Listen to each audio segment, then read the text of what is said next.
Olá, está no ar o programa Ambiente Legal, diretamente dos estúdios da TV Êxito. Você pode nos acompanhar pelo site www.ambientelegal.com.br ou tvexito.com.br. Cada dia que passa, a questão ambiental torna-se vetor da economia. Não há financiamento ou investimento que possa dispensar uma avaliação de risco ambiental. Por outro lado, os bancos também estão se preocupando com a sustentabilidade de suas operações. Na verdade, o que verificamos é que no futuro muito próximo, se não já no presente, não terá crédito quem não for ambientalmente responsável. Para falar sobre isso e o cenário mundial, nosso convidado é Maurício Longini, especialista em sustentabilidade no mercado financeiro, com especialização na Harvard Business School, na Fundação Getúlio Vargas, um executivo com passagem em bancos e atuante no mercado há mais de 10 anos. Ele é uma referência no mercado nessa área de sustentabilidade. Ano passado, ele girou pelo menos 1,5 bi em operações só para uma instituição. Maurício, seja muito bem-vindo ao nosso programa Ambiente Legal. Obrigado, Fernando. É isso aí, Fernando. Eu acho que não é no passado e nem no futuro que esse questionamento sobre a responsabilidade de quem provê, de quem dá o crédito no mercado vai ser cada vez mais verificada e inspecionada com relação ao risco, né? Eu acho que isso aí já é uma necessidade do presente. Maurício, me diz uma coisa, bancos verdes, o que você acha desse conceito, hein? Eu não acredito no conceito Banco Verde como nome, Bancos Verdes, né? Eu acho que existe sim uma responsabilidade social corporativa que os bancos precisam desenvolver cada vez mais. As instituições financeiras, de uma maneira geral, elas precisam trabalhar essa questão da responsabilidade social corporativa. Tem algumas responsabilidades que estão sendo cada vez mais cobradas pelos acionistas dos bancos, pelos próprios clientes dos bancos, e o cliente não espera mais chegar numa agência ou no escritório de uma empresa e simplesmente ver a sustentabilidade, ou com esse nome vamos dizer, a sustentabilidade verde, numa lâmpada de LED ou simplesmente no material que foi utilizado naquele espaço. É muito mais do que isso. É a origem de todos esses recursos, como é que isso está sendo tratado dentro de toda a carteira financeira daquela empresa. E então, o nível de entendimento do cliente está cada vez maior, o nível de esclarecimento está cada vez maior e a corresponsabilidade dessas empresas que entregam esse crédito no mercado, ela ficou muito além daquela superficialidade do que se encontra simplesmente no espaço onde ela atende. Ou seja, não basta mais aquela propaganda verdinha, né, com índio, com plantas e tal. Efetivamente, isso tem que estar na economia do banco. Isso tem que estar dentro do core business, isso tem que estar de uma forma integrada ao negócio e não simplesmente na questão da sustentabilidade, mas também junto aos demonstrativos financeiros da empresa. Hoje, quando uma empresa ela demonstra financeiramente o seu resultado, ela precisa demonstrar financeiramente também o que ela obteve de vantagem, de melhorias com a aplicação da sustentabilidade, com a aplicação da sua responsabilidade social corporativa. Isso vai no balanço ambiental da operação? Isso mundialmente está cada vez mais sendo cobrado. As empresas até então, especialmente no mercado financeiro, elas informavam um relatório financeiro ao final de cada ano. A cobrança mundial é que elas façam uma apresentação dos números não financeiros, das informações não financeiras, que é o que a gente chama de relatórios integrados. Quando você integra um relatório, mesmo que você não tenha, neste primeiro momento, a informação perfeita, né, você nunca fez um relatório falando de sustentabilidade na sua empresa. De repente você começa a fazer. Você não vai ser 100%. Não tem como. Não tem como você já iniciar pronto. Mas o fato de você ter apresentado o que você já tem, você inicia uma métrica de melhoria. A partir daí, se você tinha 20% do ideal esse ano que vem você chegou a 25% ou 30%, o cliente consegue comparar a sua evolução.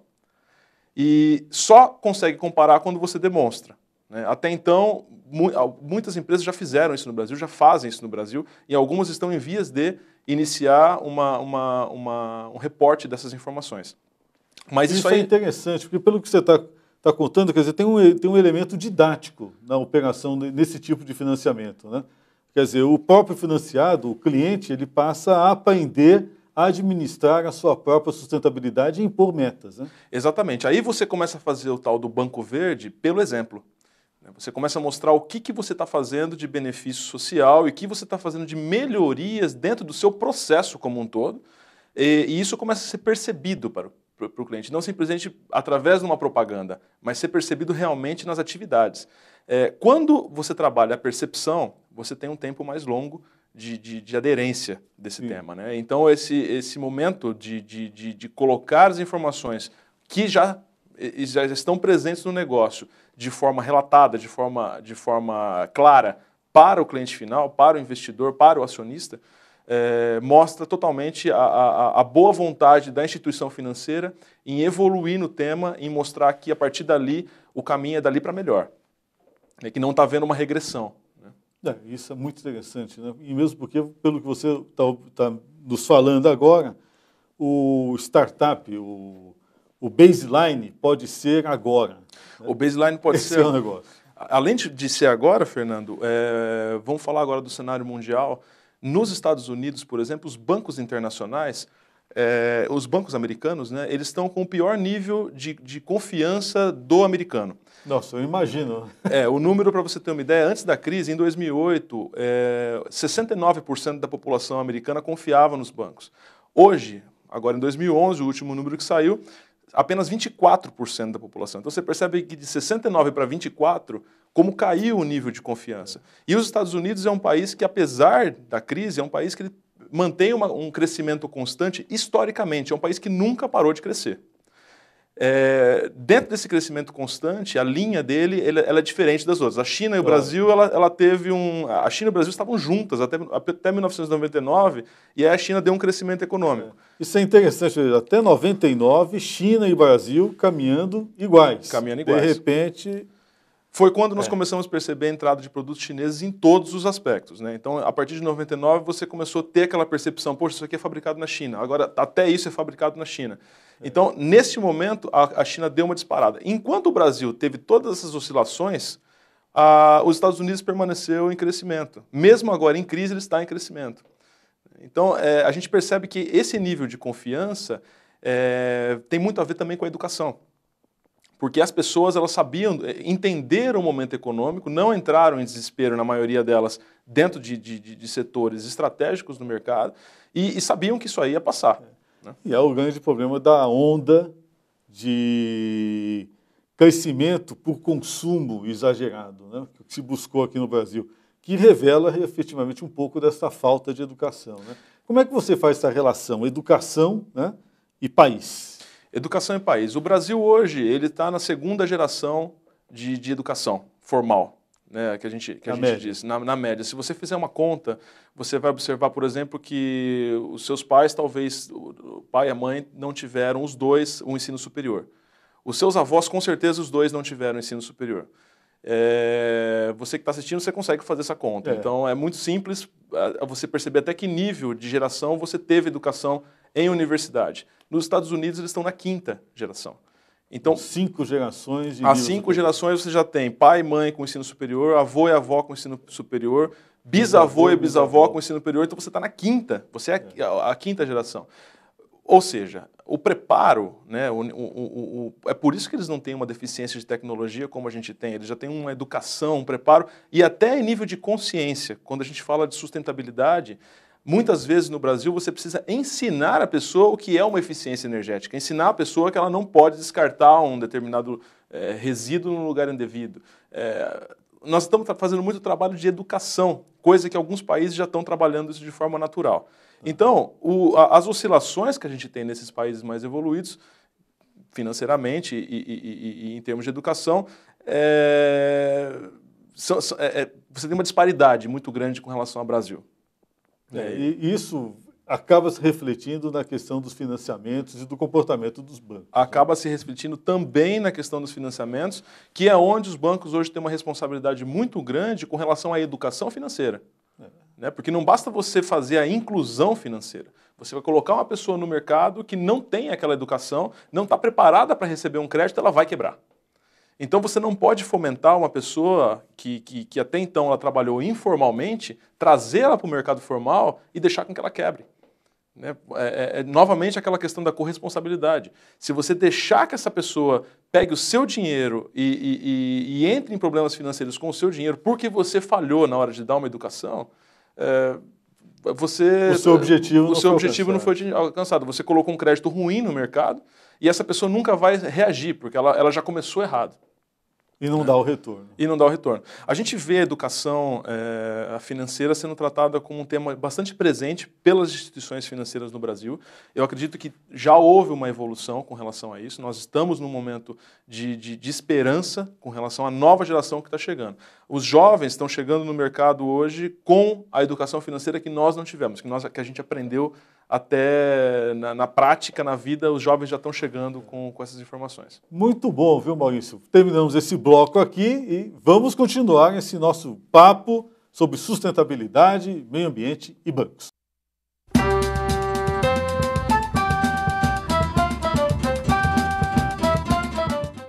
Pinheiro Pedro Advogados. Direito, justiça, cidadania e sustentabilidade. Desde 1985.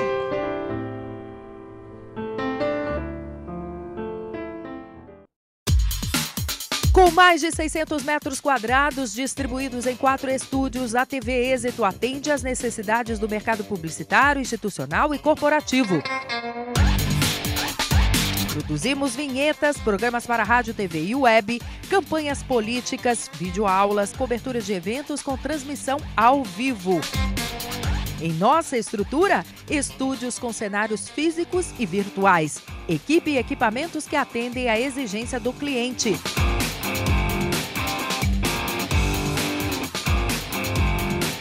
tvexito.com.br, Rua Joaquim Távora, 1493.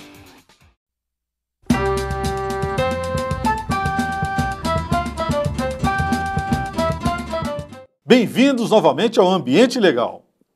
O nosso papo hoje é bancos e meio ambiente. E para falar sobre esse assunto e o cenário mundial, nós trouxemos Maurício Longini, especialista em sustentabilidade no mercado financeiro, com especialização na Harvard Business School, Fundação Getúlio Vargas e passagem no mercado há pelo menos 10 anos. Né? Nós estamos agora, no nosso bloco, falando, e vamos desenvolver esse assunto, sobre a questão do mercado financeiro e o investimento social, a performance social. Como é que você vê, Maurício Longini, essa questão relacionada ao investimento social e à sustentabilidade dos bancos? Fernando, hoje há um desafio muito interessante dos bancos e das instituições financeiras de maneira geral.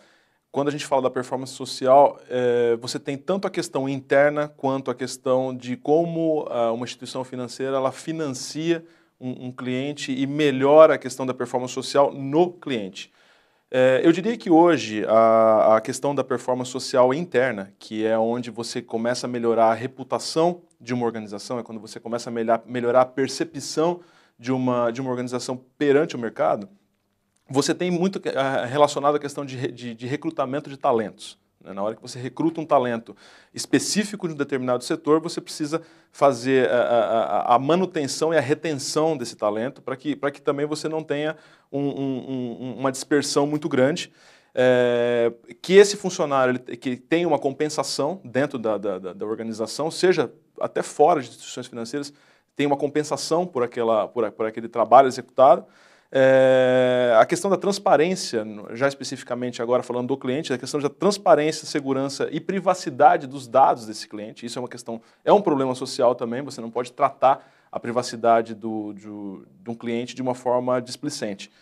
Aliás, sobre isso você colocou até um caderninho de anotações, né? Pode falar com tranquilidade. De tão sério que é, a gente não pode esquecer nada.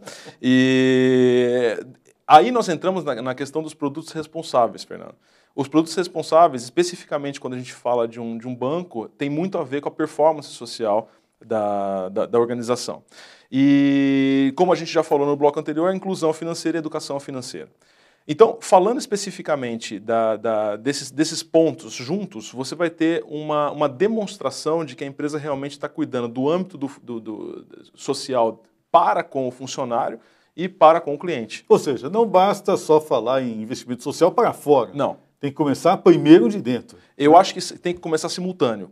Caso você perceba oportunidades de melhorias internas, essas oportunidades têm que ser trabalhadas fortemente para que elas não interfiram a performance externa. E, pelo visto, o foco é o indivíduo, é o ser humano. Né? O foco na responsabilidade social sempre é o ser humano. Então, você pode usar, falando dos 3 pilares da sustentabilidade, pessoas, planeta e lucro, você pode usar a questão social em diversos aspectos. Você pode fazer uma melhoria na performance social de um cliente aplicando um recurso que você sabe que vai melhorar a qualidade de vida dos funcionários daquela empresa. Tá. Então, existe sim um foco de sustentabilidade muito forte dentro da performance social dos clientes. E o banco, como fornecedor de crédito, ou qualquer outra instituição financeira, seja privada, seja pública, ela é capaz de mudar positiva ou negativamente uma performance de uma empresa que seja cliente ou esteja relacionada a ela. Basta com que você siga os procedimentos para que não haja uma dispersão desse recurso e seja aplicado de forma indevida e você esteja fomentando essa aplicação indevida. Isso é o mais importante também, né? Porque o grande problema que a gente observa hoje, né, é justamente o fato do indivíduo ter consciência do que ele está aplicando.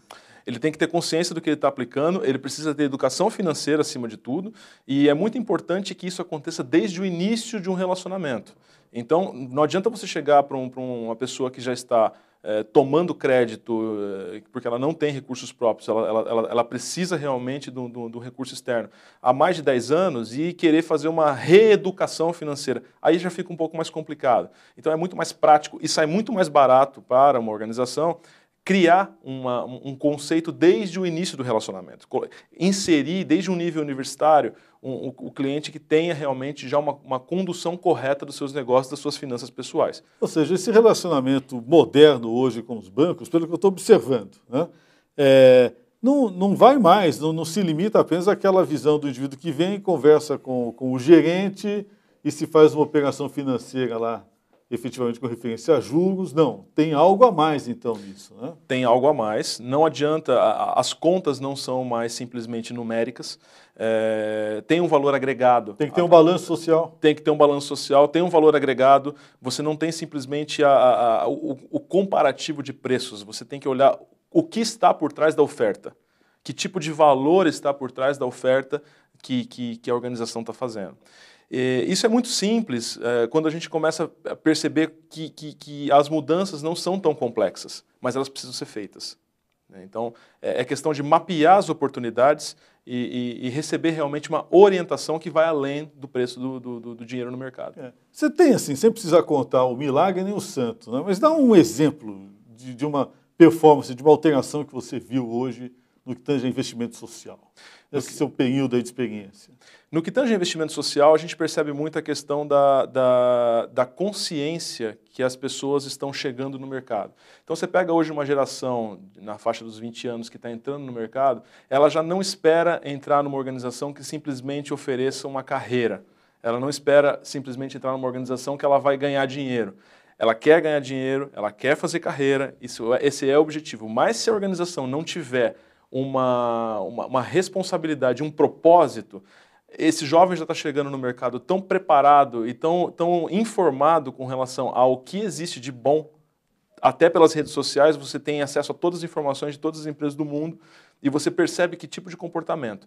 Quando a empresa não coloca esse tipo de prática dentro do seu dia a dia, do seu negócio, ela não consegue atrair, ela não tem uma atração de carreira. Ou seja, se não atrair a carreira, obviamente você não vai ter ela não se profissional. renova, né? E você não vai ter profissional no mercado. Ou seja, veja que noção interessante que nós temos hoje, né, com referência à questão do investimento social. Começa primeiro de dentro, juntamente com ir para fora no que tange aos investimentos, né?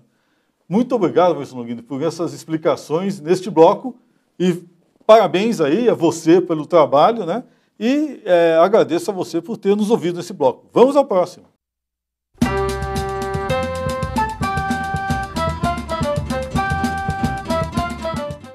Pinheiro Pedro Advogados. Direito, Justiça, Cidadania e Sustentabilidade. Desde 1985.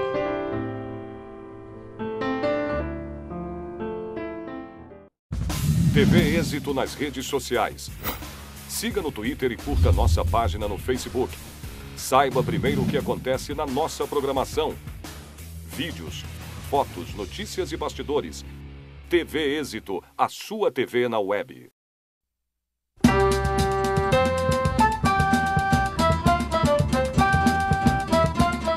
Bem-vindos novamente ao Ambiente Legal. Você pode nos acompanhar na TV Êxito, www.tvexito.com.br ou Ambiente Legal, www.ambientelegal.com.br.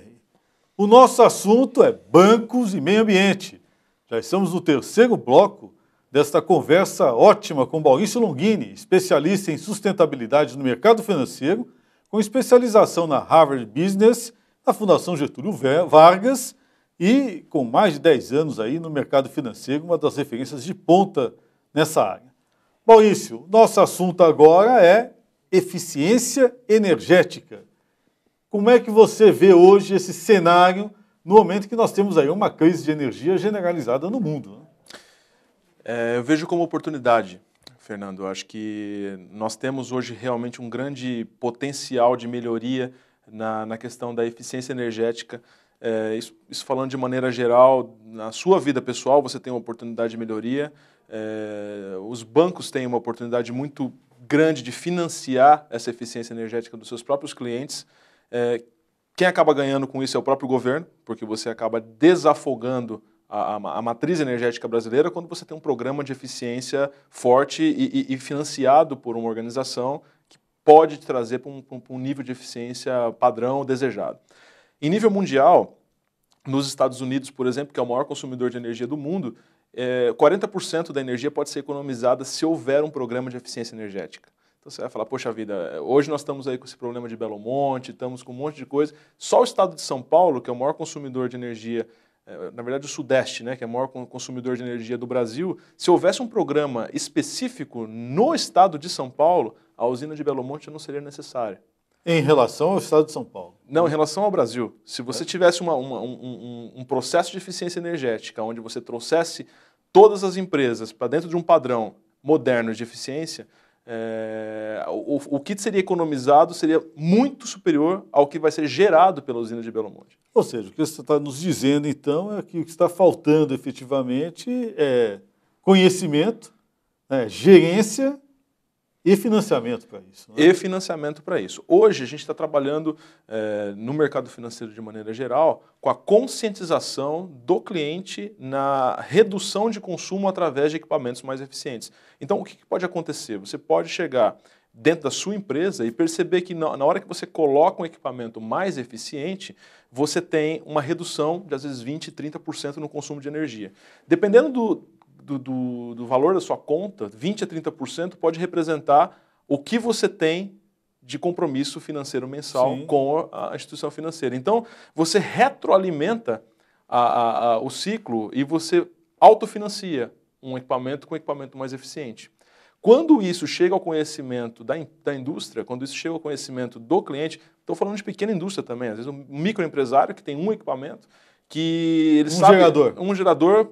Às vezes ele sabe que existe um equipamento, uma prensa hidráulica, alguma coisa, que ele sabe que existe um equipamento mais moderno que aquele, que vai fazer vai trazer uma economia de 20% no consumo e ele gasta 20 mil reais por mês de energia elétrica. 20 mil reais por mês, 20% de redução, ele pode chegar na instituição financeira e conversar sobre como ele pode fazer essa troca do equipamento e ele tem o benefício imediato. Ou seja, ele se paga só com o que ele está economizando. Se paga só com o que ele está economizando e para os bancos, de maneira geral, você traz esse cliente para o mercado agora, que é um momento de crise.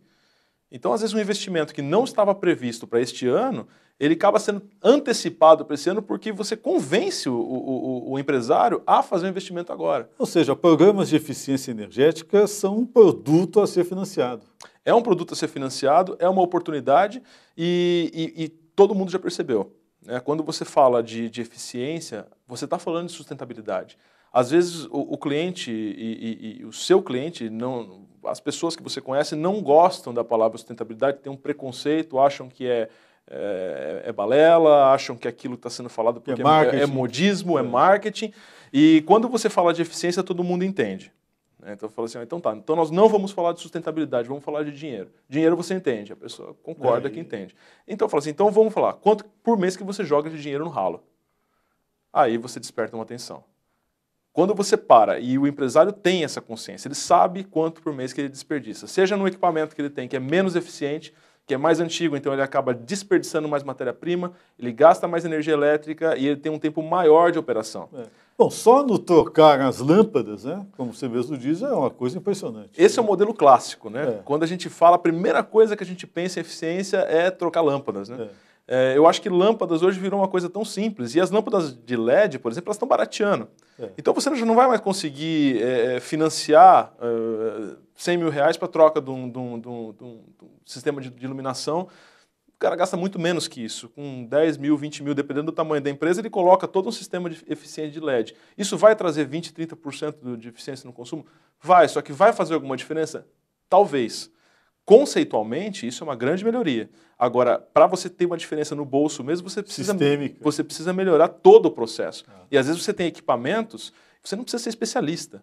Quando você chega no fornecedor do seu equipamento e fala assim, olha, eu quero saber se existe um equipamento mais moderno, que gaste menos energia à disposição, ele vai te apresentar. Ele te apresenta os cálculos, ele te apresenta os custos. Aí você chega para o seu agente financeiro e fala, olha, eu tenho uma oportunidade de fazer uma melhoria na minha eficiência e eu quero que você financie. Ou seja, veja a importância de, ao se estabelecer um projeto de melhoria de eficiência energética, de sustentabilidade numa empresa, manter um diálogo com a instituição financeira, né?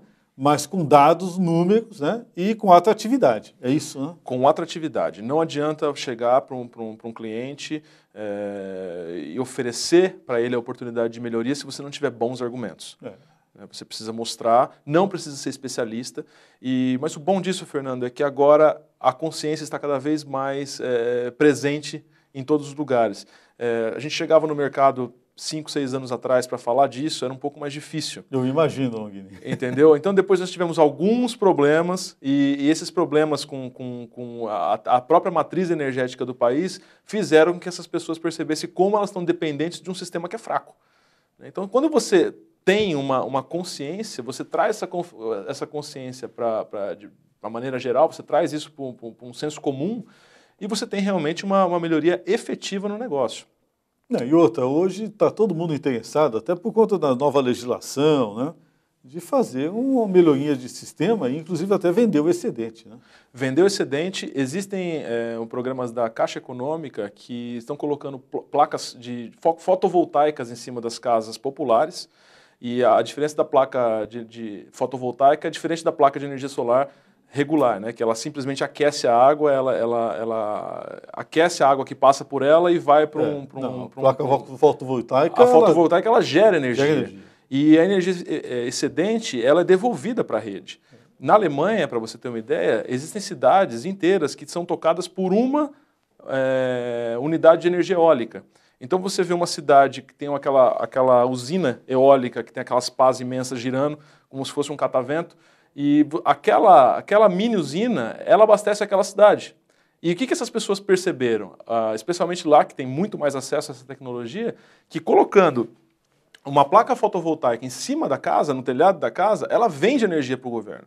Então, além dela ter um baixo consumo, ela passa a ser credora do governo. E é uma mini geradora. Né? É uma mini geradora. Então, a partir da hora que você tiver, isso já começou no Brasil, através desses programas em habitações mais populares e do governo, isso já começou. E eu acredito que a tendência agora é realmente que cada vez mais as pessoas participem desse processo de geração de energia de forma individual e vai revolucionar a questão energética do país. Nós teremos, portanto, uma democratização no sistema de geração de energia e não apenas no de distribuição. Né? Muito obrigado, Longini, por esse esclarecimento fantástico no que tange a eficiência energética e com esse aspecto financeiro em causa. Né? Muito obrigado e obrigado a você que nos assistiu. Vamos no próximo bloco.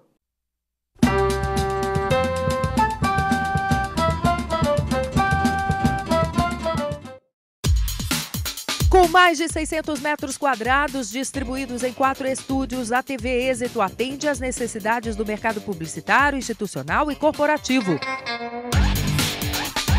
Produzimos vinhetas, programas para rádio, TV e web, campanhas políticas, videoaulas, coberturas de eventos com transmissão ao vivo.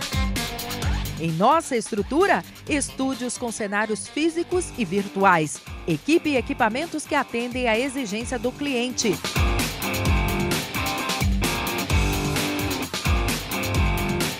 tvexito.com.br, Rua Joaquim Távora, 1493. Pinheiro Pedro Advogados. Direito, justiça, cidadania e sustentabilidade. Desde 1985.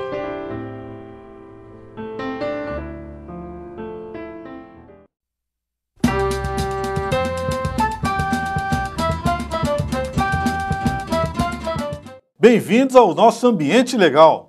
Você pode nos acessar sempre na TV Êxito, nossos estúdios, www.tvexito.com.br ou no Ambiente Legal, www.ambientelegal.com.br.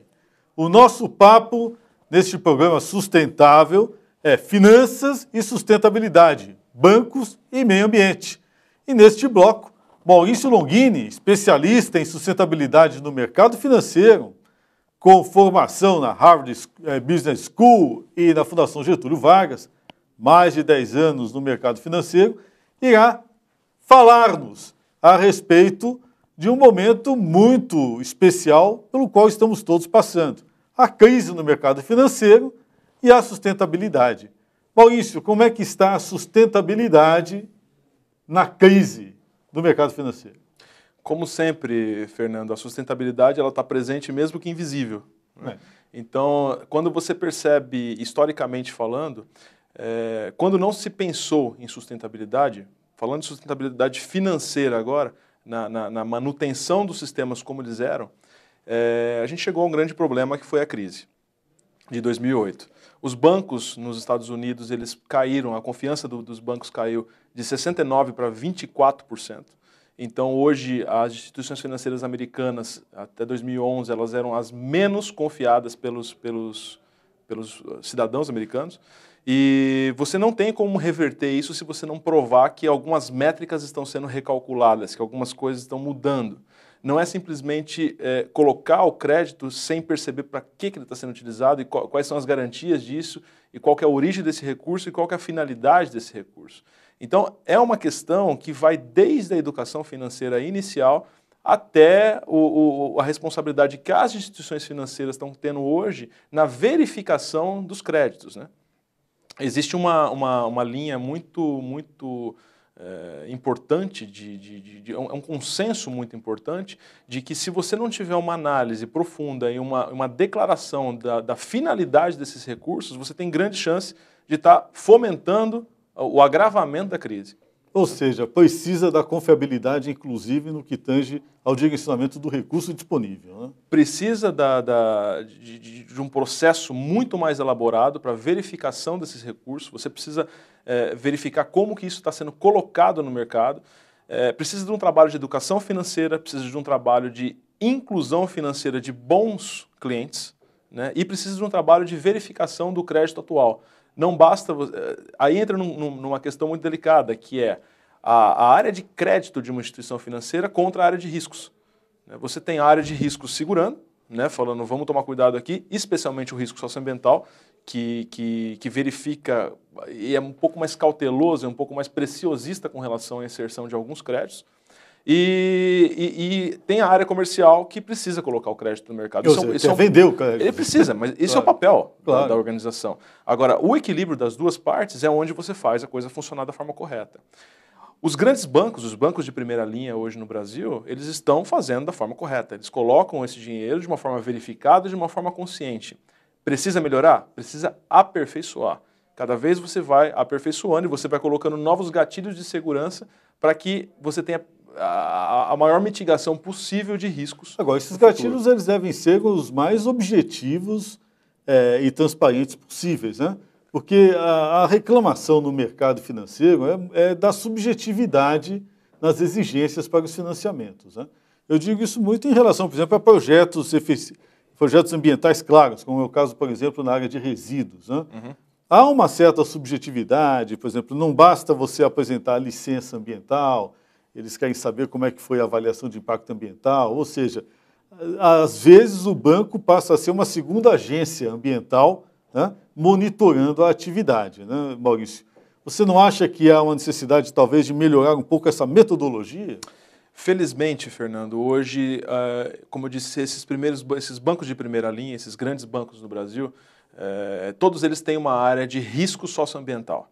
Então, quando você chega para um gerente, você não tem a obrigação de ensinar sustentabilidade, de ensinar como verificar se um certificado, se um atestado, se uma licença ela é válida, se ela é real, se ela é falsificada. Você não tem como mostrar isso para um gerente. São muitos profissionais de crédito na ponta com missões diversas no dia a dia. Ele tem atividades diversas, não dá para você tornar essas pessoas especialistas. Só que é muito delicado, porque ao mesmo tempo que você não pode colocar essas pessoas como especialistas, você tem essas pessoas como condutores do negócio. Então, essas pessoas elas precisam ter um mínimo de informação, pelo menos uma equipe que vai respaldar aquelas informações, que vai pegar aquelas informações, analisar com engenheiros ambientais, com técnicos de meio ambiente, e vai verificar e vai dar o máximo possível resposta para aquele gerente de que aquele crédito é um bom crédito ou não é um crédito tão bom. Então, quando levanta o sinal amarelo ali, olha, estamos suspeitando de alguma coisa, esse crédito atrasa um pouco para chegar na mão do cliente. E isso é muito sensível, quer dizer, quais são os mecanismos de aferição desse risco? Por exemplo, denúncias de uma ONG, uma questão de um conflito ambiental localizado? Eu acho que no último nível, um nível extremo é quando isso vem a público. Você tem realmente um escândalo que aconteceu e você tem na frente daquela obra uma placa da organização financeira falando essa obra foi financiada pelo fulano. Poxa, aí é o fim da linha. Então, para evitar que chegue a esse ponto, você tem gatilhos, são questionários que você preenche no momento da formalização do crédito, para que isso, ao passar dentro de uma área de risco, seja verificado e, se houver algum sinal de alerta, ele seja imediatamente percebido. A questão da educação financeira, o Brasil ele tem uma deficiência na educação, coisa que outros países, por exemplo, os Estados Unidos, novamente, ele traz um processo, um histórico de educação financeira que já estamos na 5ª geração de pessoas que tiveram uma educação formal. O Brasil é muito mais jovem, é um país muito jovem e é um país muito iniciante na questão da educação financeira. Então hoje, as organizações elas têm um papel de educação e reeducação de algumas pessoas que não tiveram essa educação formal. Inclusive na gerência, quer dizer, os métodos tradicionais de gerência, né, inclusive de projetos, né, muda, né? E é muito importante que quando você chega quando um cliente percebe que o gerente está falando com ele de uma forma preocupada com o negócio dele, será que esse cara pode tomar uma multa, será que esse cara pode estar exposto a um risco, falando dessa forma, o cliente vai perceber que o cara que vai fazer a conexão entre uma organização financeira, uma instituição financeira e o negócio dele, não está preocupado simplesmente em vender um crédito, ele está preocupado com a manutenção, com a sobrevivência do negócio dele, a sustentabilidade para os próximos 10 anos. É muito importante, então, esse papel de colocar e haver uma verificação do risco socioambiental dentro de cada operação. Com isso, eu acho que está bem explicado hoje como é que nós estamos trabalhando nesses tempos que nós devemos chamar hoje não só de conflito, mas de sociedade de risco, né? Maurício, muito obrigado aí por essa oportunidade, pelas lições que você nos trouxe a respeito de sustentabilidade e bancos e meio financeiro, né? E eu agradeço a você que nos assistiu, né? E aguardo você para os próximos lances e os próximos programas do Ambiente Legal. Muito obrigado a você.